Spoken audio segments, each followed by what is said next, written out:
Hi, you are listening to Scribble Talk Talent, a podcast for bid and proposal professionals. My name is Bhaskar Sundaram, and I'll be sitting down with our industry veterans to dive deeper into their unique abilities, passions, interests, and hobbies to explore how their unique abilities are connected to their success.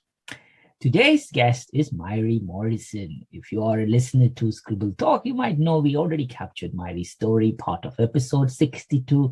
But here is a short introduction. Mairi Morrison originally started her working life as a graphic designer, moving into bid and proposal management close to 20 years ago.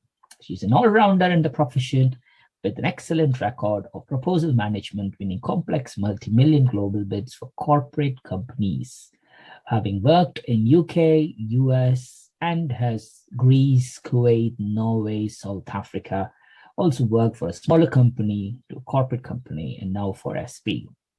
So she's also a big advocate of mental health. That's the reason why we are here talking about how her passions and her interests in mental health, that we can take it up and how we can apply that in our life and career.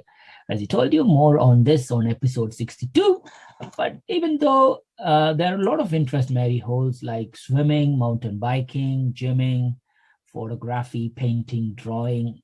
She's an avid book reader, traveler, and geocaching. Today, we'll be focusing on gym. Hi, Mairi. Welcome back again to Scribble Talk. Hi, Bhaskar.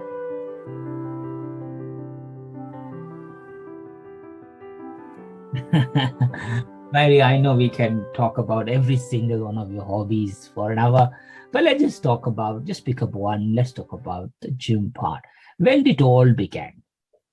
I was trying to remember this. I think it began about 7 or 8 years ago. I've always been quite active, walking, swimming, and I started going to the gym just as something else to do, really, and really enjoyed it, really enjoyed pushing myself and trying out different exercises. So that's how it started. I injured my shoulder.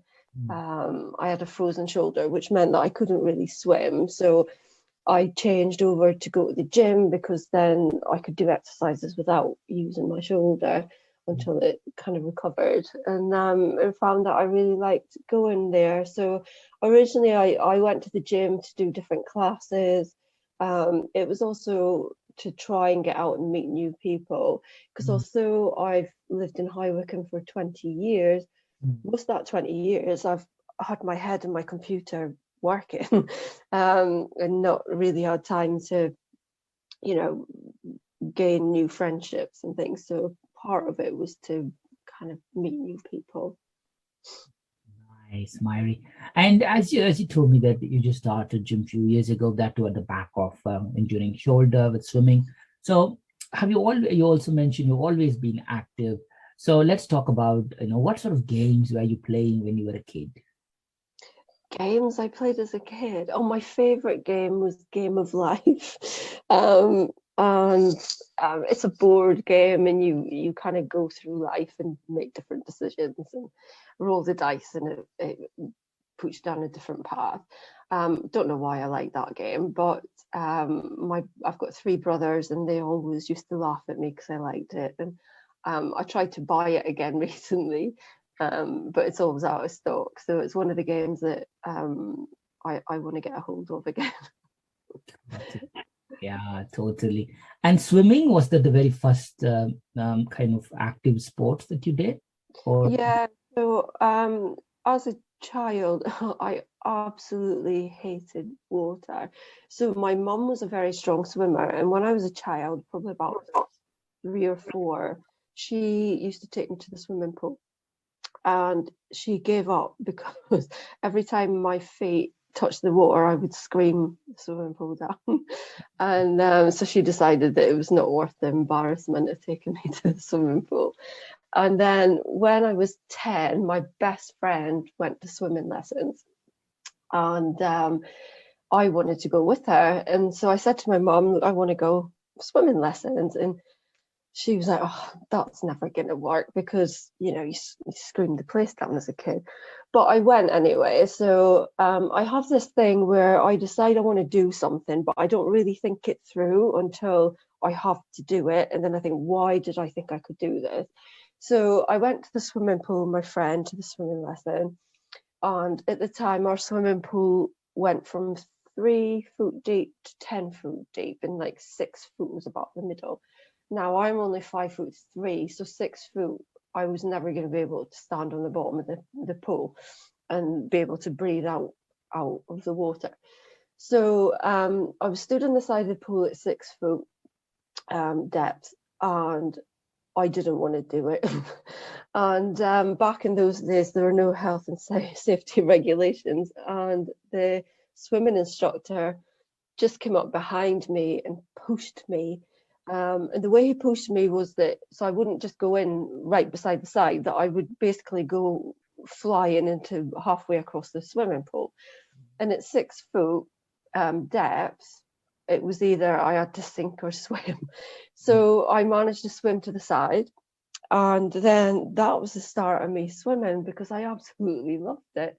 So I did the swimming lessons. I joined the local swimming club. And in this small fishing village that I grew up in, that was your social life as a teenager, was everybody went swimming and went to the swimming club. So I started off there. I started off in the 3 foot depth. And what usually happened, you would start there and work your way up to like the 4 foot session, the 6 foot session, the 10 foot session. And then the highest session you could go in was when you got to do length of the pool. So within 1 week of me joining the swimming club, I was in the top section doing length. And it just came really natural to me. So I could do all the different strokes, including butterfly, and took it from there. So I went to early morning training. I'd go at lunchtime. I'd go after school. I never had enough swimming costumes to last me the day, so I always had to put on wet swimming costumes. I was just obsessed with it. And I did that throughout my teenage years, did a couple of competitions as well. And then just continued that throughout life, really, just swimming. And I find that swimming, which I still do now sometimes, is I find it quite relaxing. Although it's exercise and I'm pushing myself every time to go faster, I can escape from work life. I can escape from anybody trying to contact me. I can't have my phone in the swimming pool. I can't phone anybody. I can't text anybody. And all I do is swim up and down for an hour, and everything that's in my head is just, I'm on length 1, I'm on length 2, I'm on length 3. And I find that it clears my head. As well as that, I've also done a few charity swims within the swimming pool. I have an aversion to cold water. I did try open water swimming once, and it just couldn't keep warm whatsoever.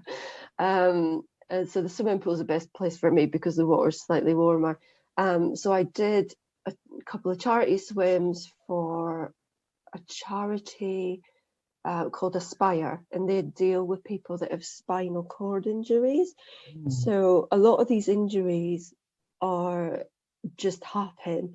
It doesn't mean that you've had to have been in an accident or you've got some type of medical condition. Sometimes they just happen, and it can leave people without the use of their legs. They can't get around, their houses have to be adapted. And every year they do a charity swim in the swimming pool, and it's over the course of 12 weeks, and you swim the length of the English Channel, which is 22 miles. So you get 12 weeks to go into the swimming pool and do it bit by bit. So I've raised quite a lot of money for charity doing that. And the last time I did it, I needed a new kind of goal to aim for. So I did the Channel swim from, you know, the 22 miles from England to France and then back again. So it was 44 miles I did in the 12 weeks. And as you can imagine, fitting that in around a really busy career in bids is quite hard. So yeah, I was constantly in the swimming pool doing as much lengths. It ended up, I can't remember how many lengths it was. It was like nearly 2,000 lengths I had to do. So Wow. yeah, so again, my determined streak comes out, and you know, get determined to finish it in time. Yes, Mike. I think so many amazing things. I think we always need what we call an anchor point in life, right? So when you look back and said, I have done that. So the challenges that I'm facing now, I can definitely go through it, and I could come out confidently. You know, that little girl who was crying that I can't do swimming, and you were pushed in, and within a week, you were part of the elite circle.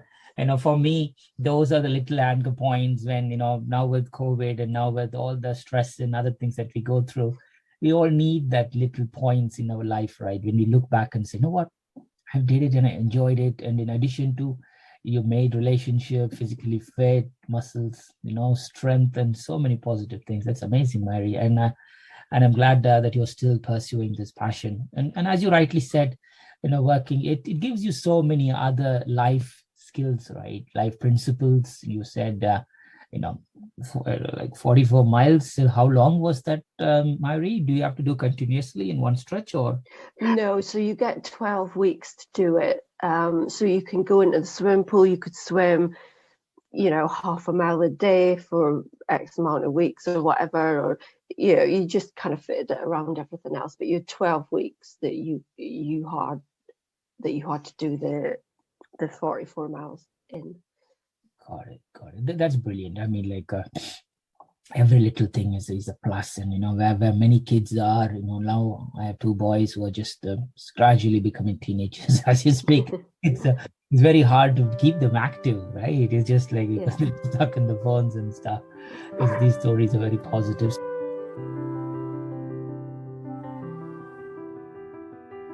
So, and having done swimming for a long time, because the shoulder injury, you just moved to gym.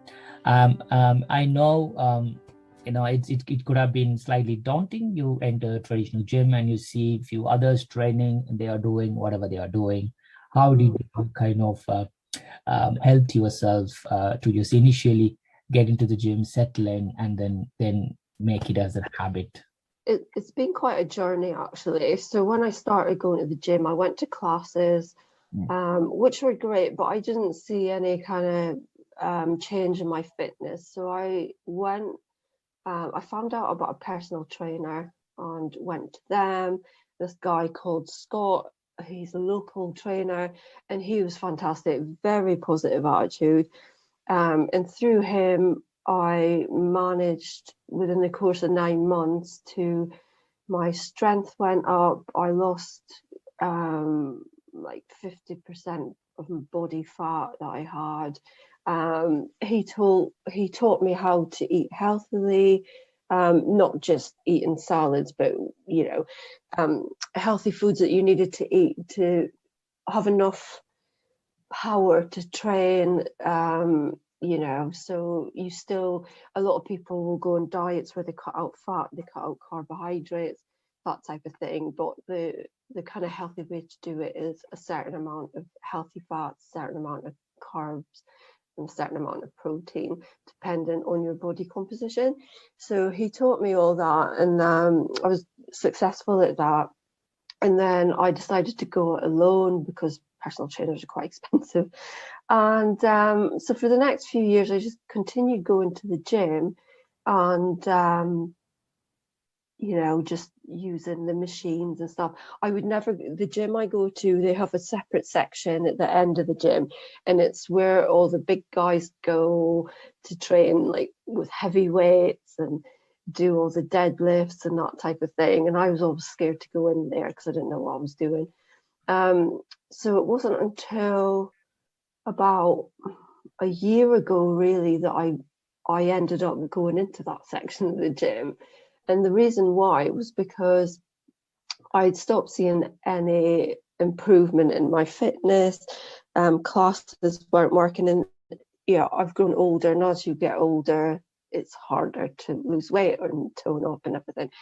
So I actually found somebody on Facebook who was a Australian coach, who coached people in competitions, specifically females, and I really liked his style. He was very no nonsense. So he said, if you don't do X, you can't reach Y, which means you're not going to get to your goal of Z. So he was very much, he had a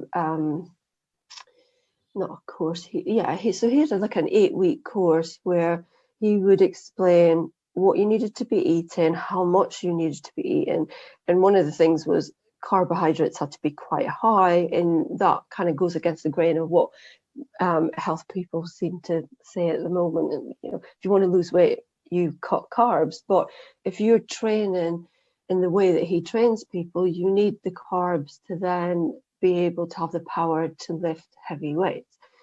So I thought, I'm going to give this a go. So I did his 8 or 10-week program, and it was fantastic. So I learned how to lift heavy weights properly. So deadlifts, squats, leg press, lots of other kind of heavy movement.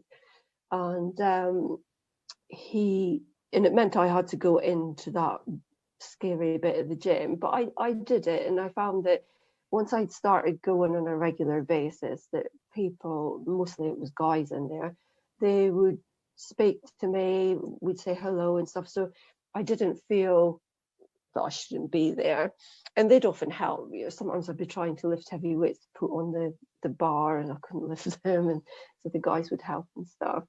And so this course was all about progressive overload, which I don't know if you know about, but it means that, for example, if I was doing deadlifts and I was doing, say, maybe 3 sets of 10 deadlifts in my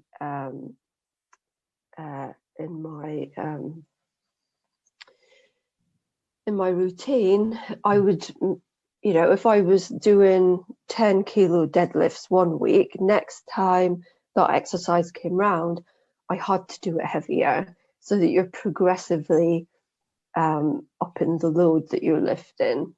And if you've got your nutrition sorted out with the amount of carbs and protein and everything, it means that you are able to do that heavier lift every single week. And you notice that your strength goes up quite quickly. And, so that's kind of what I'm doing at the moment. And it's quite intense in that you have to go 6 days a week, which is quite difficult when you've got a busy job. So I'm an early riser, so I go to the gym at 6 in the morning, 6 days a week to do that. And on the mental health side of it, I've found that it really does set you up for the day. A lot of people think that if you exercise, it tires you out, and it does tire you out, but it's in a good way. It actually sets you up for the day. It gives you more energy to get through the day, and I think it gives you a more positive mental attitude as well. Wow. I think that's the thing, isn't it? I think you just decided to go to a gym, but you just need to build your own self-belief that, okay, I can crack it. It's all new environment, new people, especially exercise. Sometimes you just go and just do a treadmill and you come back. Yeah. The coach guy, one of his sayings is, are you going to the gym to exercise or to train? And I didn't understand the difference until I started doing his program. And then I felt that when I had been going to the gym before, I had just been doing like what now felt like just warm-up sessions, so a bit of the exercise bike, a bit of the kind of some of the machines and stuff, and not actually doing it to the best of my ability. So he said, you can go and exercise or you can go and train. So that was a huge kind of thing for me. So I actually do go to the gym and train to my maximum ability now. And you come home, 7 in the morning, and you're tired, and you say, oh, I've got no energy, and then you have a shower, and then it's like you're ready to go. And yeah, you've got energy all day until about 9 o'clock at night, and then you have to go to bed. So I sometimes get calls after 9 o'clock at night from a family, and I never answer them because I'm fast asleep. I think that's it. I mean, like, you just started to do it. Secondly, you just set your pattern, which is like, I'm going to do it fasting in the morning, especially now when it's very dark in the morning, when you need to drag yourself up and then go and do it at class. Obviously, that already puts you ahead than most people, and that's the thing. And secondly, as I told you, that anchor point of why you are doing this, sometimes you're motivated, sometimes you're not. And by having this sort of things, definitely, I normally go 3 days in the morning and mostly 5 days in the evenings. I do like 9-10 hours a week. Wow. And that's it. So Saturday I spend 3 hours in the morning. So it's not just, as you rightly said, it's not like exercising or training. It's mostly social aspects for me. I just go there. I know my friends will be there. We all will train together. And then you come back, energized. And as you rightly said, positive aspects is you come back and have a good night's sleep. Sometimes that's the biggest thing that we need.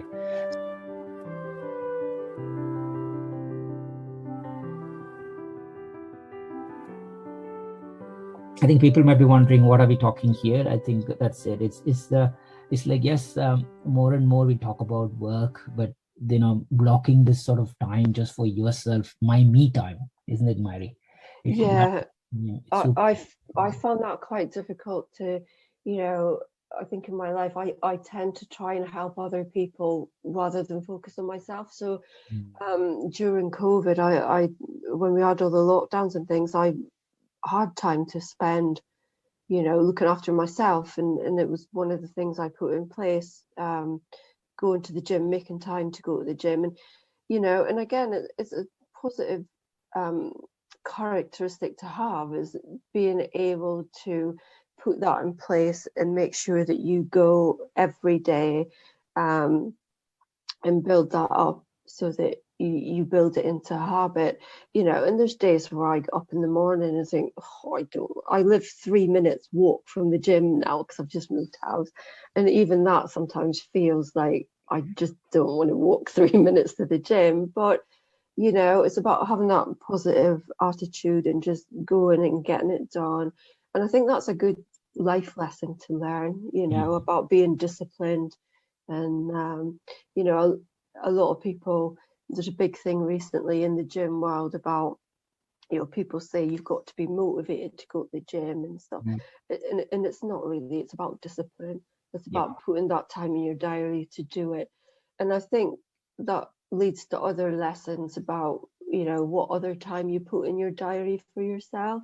Because we work such busy jobs where, it's never 9 to 5, is it? It's always early to late, and then you just end up working all the time. And especially during COVID, when there was nothing else we could really do, you're spending a lot of time on your own, sat at your computer and stuff. So actually putting that time in your diary to do something else, whether it's a gym or go for a walk or just talk to friends or family, I think it's really important for your mental well-being. Totally, Mairi. I think you raised a very valid point. Sometimes, yes, it's, ideally, many people will be doing their own training at home. They might be having their own bikes and they just do a spin, or they do yoga, meditation at home. Some will go outside and do it on the gym. Some will have some other active sports. When suddenly, because in my case, I actually struggle. Like, for example, I was for me, gym and my studio, my personal studio is like my own space, so I will never compromise that for anything. So but when that got cut off at 1.5 years, I went very backwards, I went very inwards, because I didn't had that, as you rightly said, the discipline or the structure to do it at home, even though I had lots of online classes. So did you manage to push yourself, or at least do some exercise offline as well while you were doing Yeah, so when we went into lockdown, I think one of the lockdowns the gym stayed open, and then the next one the gyms closed, and I kind of panicked. I thought, oh, what am I going to do? But I was still walking and things, so I was still getting exercise, but I really didn't want to give up the gym because I found I struggled during COVID, the pandemic, because I live on my own. My family are 600 miles away, and I did feel quite isolated. And the gym for me was somewhere where I could, talk to other people and not feel isolated. So when it shut, I was like, oh, what am I going to do? So I ended up getting some exercise equipment, mainly those bands that you put over like the door frame and use. So I did all that every day, which actually helped. I got another frozen shoulder, and I actually got a broken wrist as well. So all those kind of things kind of helped my health get better. But and then I bought a 30-kilo sandbag, which sounds quite heavy, but inside it there were sandbags that were 1.5 kilos each. So you could take out kilos and put in more kilos depending on what you were doing. So that meant that I kept my strength up the whole time. The gyms were shut. And then when the gyms opened again, I was there waiting for it, ready to be open on the first day because I couldn't wait to get back in. And all the guys that used that gym, they were all like, oh, I have to start from square one again because I haven't done anything when the gyms were shut and everything. And I was like, oh, I'm stronger than ever. So that was good. But I did it more for my mental health than my strength and fitness. It gave me something to focus on, and it kept that structure to my day. So I would get up in the morning because, I didn't have a lot of work during the first part of COVID. A lot of stuff shut down and my work dropped off. But I decided that what I would do was still get up in the morning, still do my gym workout, and then go to my computer and do whatever work things I could do. So I still kept the structure of my normal day, and that helped a lot with mental well-being as well. Wow, definitely. I think that's brilliant, Mairi. I think that just tells you about the person who you are, and like once you are in that structure, you just create an environment around you. Whereas in my case, I'm much more of I go to the environment, and if the environment doesn't exist, then I'm like the other person who just said, I haven't done anything in like 1.5 years, kind of thing. I think there's a good thing there in that you end up finding out a lot about yourself. So I now know that I need structure in my day. Otherwise, if I don't have structure, I will just do nothing. So I do have to have that structure, and it's about finding out that you need those things and then using them to kind of get through the days and stuff. But I find now that even though restrictions are lifted, I'm still a bit of a hermit, and still, I went for a meal with some previous work colleagues a week ago, and that was my first time really socializing in a big group. And even 10 minutes before I went, I didn't want to go, and I wanted to back out. So, but I'm glad I went, and it was really good. But I think the world's changed, hasn't it? And we've still got to be very careful. So I'm definitely more of a hermit nowadays. Definitely, Mairi. And as you know, I think because you were aware of mental health, you were aware of, if I don't do this, this will impact my mental health. But for many of us, we just don't understand that if we don't have this me time, if we don't have this time to let go or do some training, have some passion time, hobbies time, etc., it does affect it. How did you come across, like, okay, you know what, I do need to keep my mental health? Now, how did you build up that awareness? I think it goes a long way back in my life. certain situations I found myself in. Back in the 90s, my marriage broke up and I moved from Scotland to England because of that.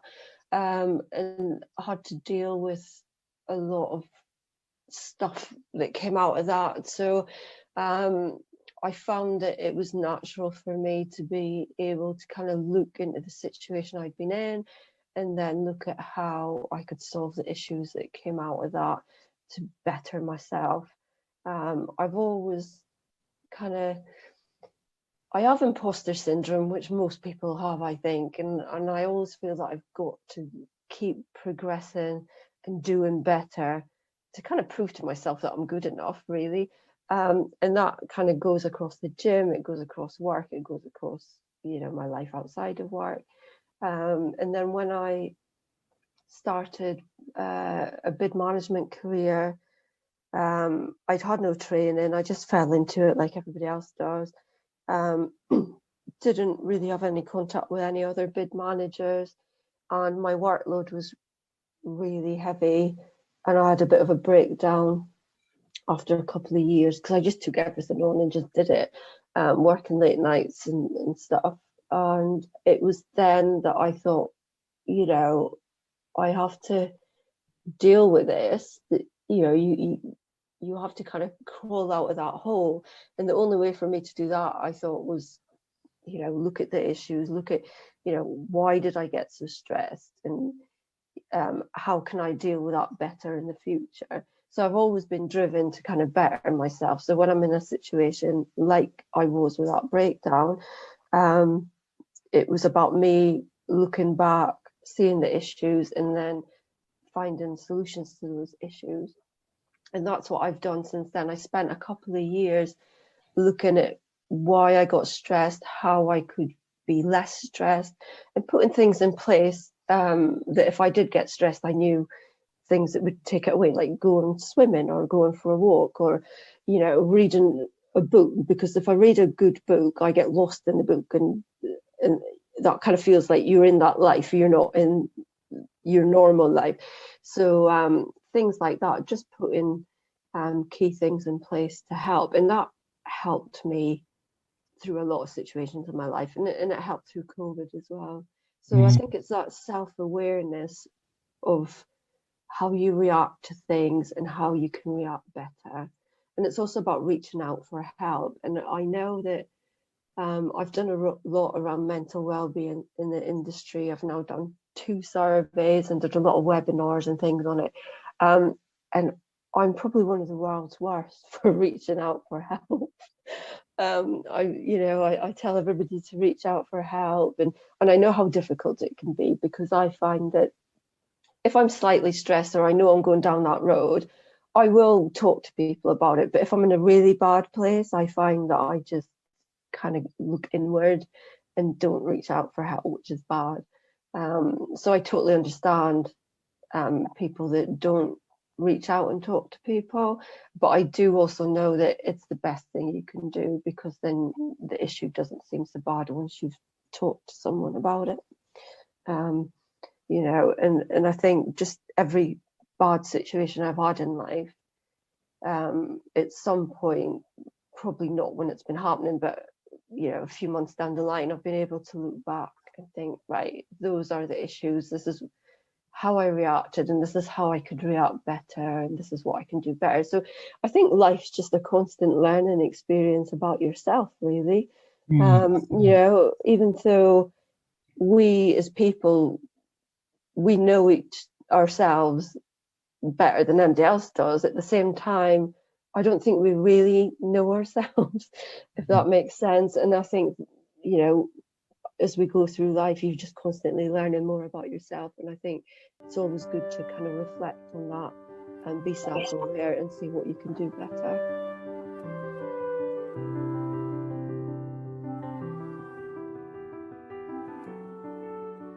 Totally, Mairi. I think that's a very brilliant point. I think you need to know when to stop, and at the moment, that's exactly what I'm telling myself. It's enough of pushing.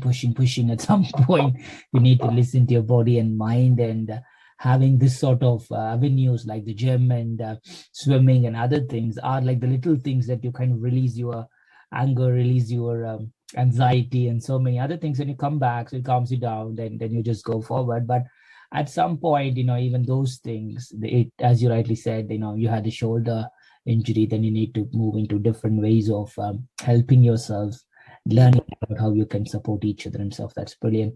So Mairi, as a person, who have done, who have done this for a while, and also have consistently researched and talked about mental health, what advice would you give? The one advice or one thing that you said to colleagues now to help themselves. What's that one thing? To help themselves with mental well-being.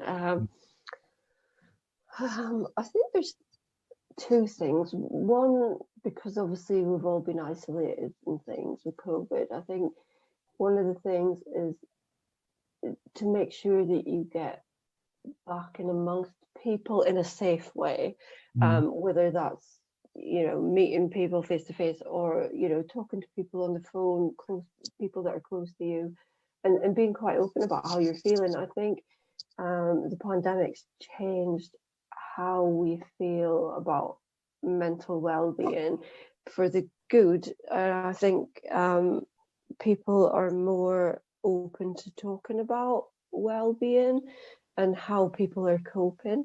So opening up to somebody that's close to you might not be easier for you, but I think it's easier for other people to then help and support you. A lot of people don't know what to say when somebody says, "Oh, I'm struggling," whereas we've all struggled through the pandemic, so we're more aware of what those struggles are and how we can help. And I think definitely one of the things to look at is exercise, whether that is going for a walk, walking your dog, or going for a walk with a friend, or going into the gym or swimming, or finding something that you like that gets you outside, in the fresh air or in the gym, just something that gets your heart rate up, that gives you a bit of exercise that improves your health, and you'll find that it improves your kind of mental state as well.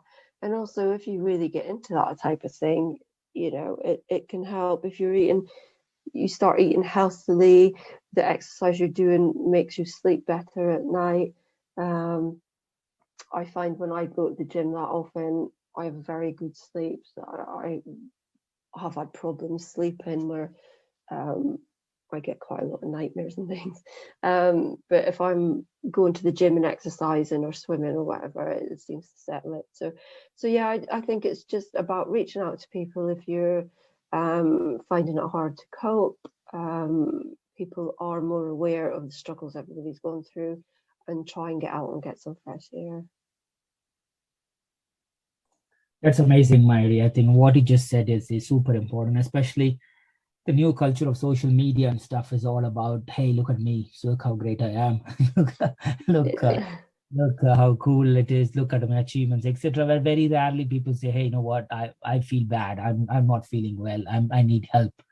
And that's what we found out. And then yes, it's important to do certain things, but as you rightly said, but at least have a small group of people within your community, friends network, where you could share really, I'm not good, I know I need help. I think for myself, I mean, people see a successful person who's done well in their career, but it's that's what you see on the outside, and it's not always that way. I've recently I'm going to be CEO of APMP UK next year. I've won awards, I do a lot of good work around bids and things, but I've struggled recently, and I'm getting professional help to help me through things at the moment.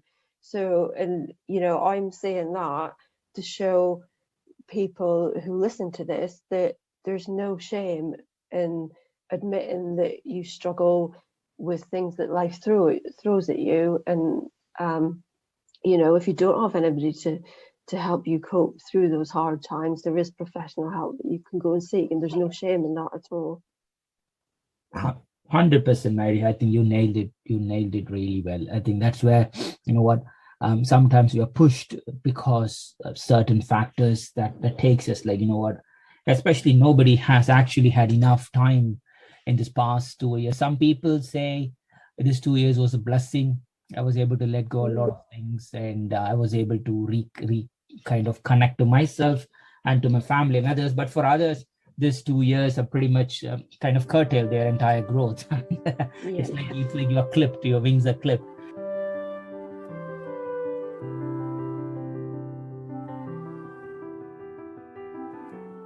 Wherever you are, I think having an avenue to blast your passion, blast your hobbies, at the same time have a group where you could ask for help is brilliant.